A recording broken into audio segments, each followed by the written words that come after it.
Kuriatko pí.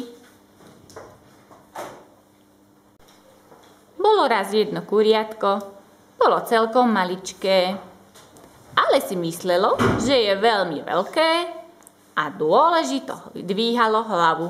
Takto. Kuriatko malo mamičku, ktorá ho mala veľmi rada.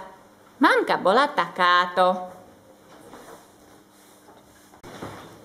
Mamka kuriatko krmila červíkmi a tie červíky boli takéto. Raz napadol mamu čierny kocúr a vyhnal ju z dvora. Čierny kocúr bol takýto. Kuriatko ostalo pri plote samo.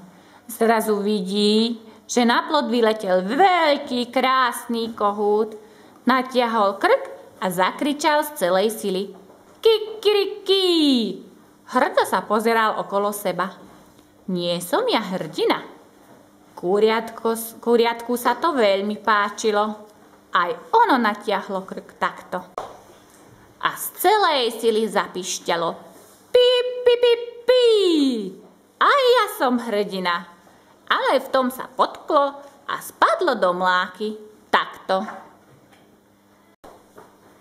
V mláke sedela žaba. Keď ho zbadala, zasmiala sa. Ha, ha, ha, kvak, kvak, kvak. Tá žaba bola takáto. Ale v tom pribehla ku kuriatku jeho mamka. Poľutovala ho a poláskala. Takto.